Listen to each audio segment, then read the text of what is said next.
Okay, students, we have already discussed all the things regarding a galvanometer. Okay, current sensitivity, voltage sensitivity, and all. Now, our next topic is we are want to convert a moving pair galvanometer into an ammeter and a voltmeter. Both we shall discuss together. First of all, let us come to the ammeter.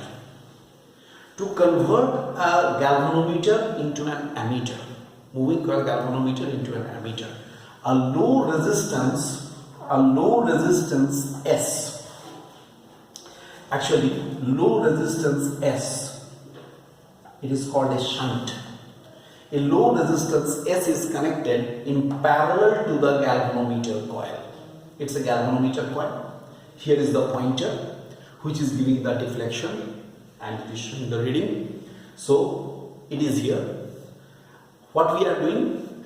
We are connecting a low resistance shunt in parallel to the galvanometer coil. It will be converted into an ammeter. How? What will happen? Suppose these are the two terminals of the ammeter.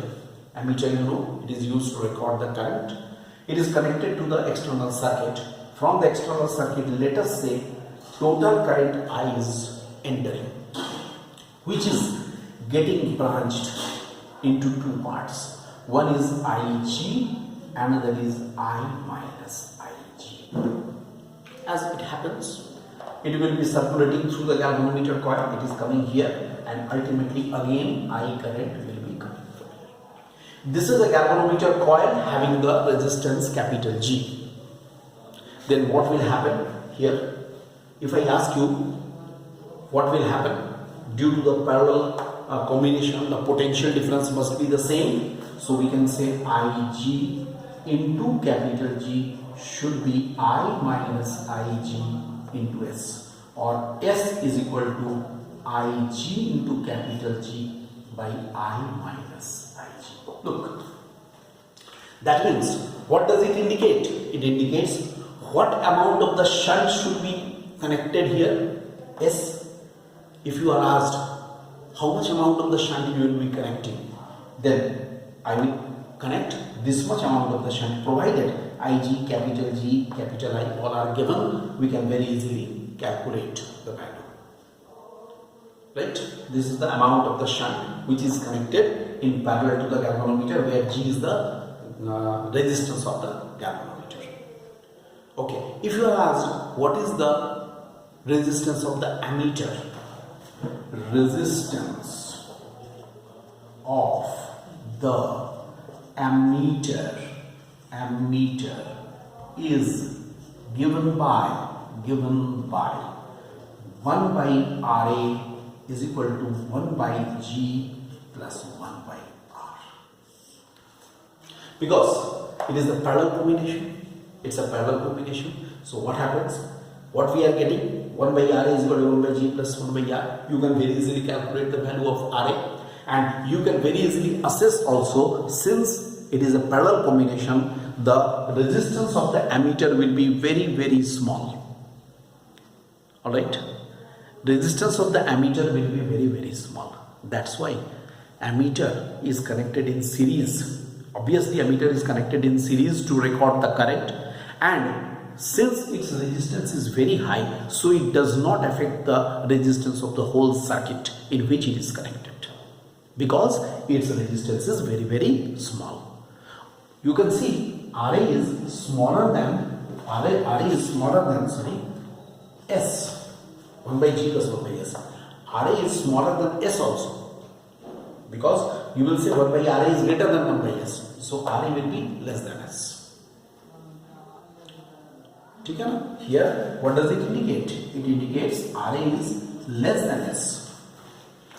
Okay, S is already smaller. It is small, and Ra is smaller than that. That means the resistance of the ammeter is very, very small. Clear?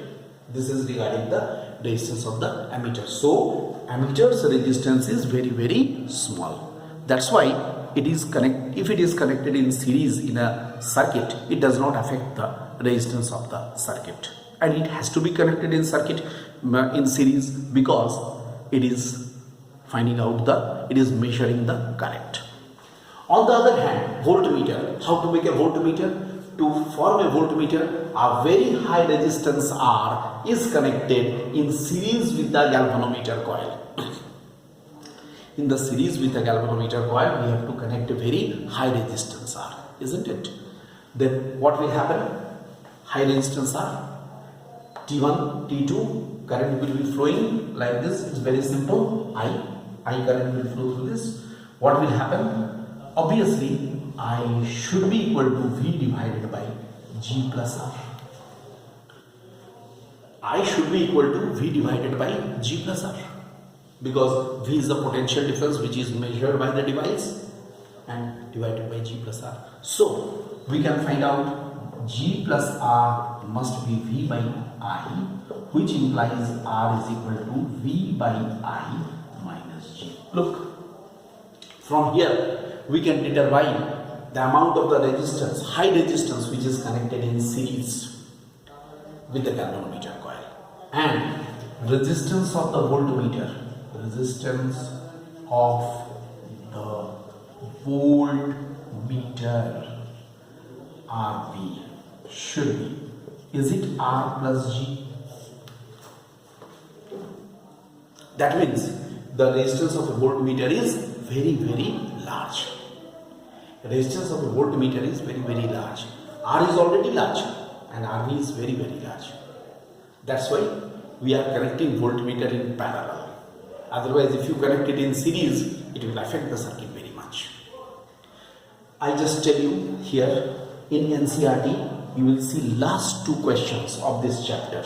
That means I am telling you in NCERT, question number NCERT 4.27 number question you will do, that is related to the voltmeter, and NCERT 4.28 number question you will do, it is related with the ammeter. Please try these two questions. Alright, I hope you will try these questions sincerely. These are about the galvanometer, ammeter and voltmeter. Okay.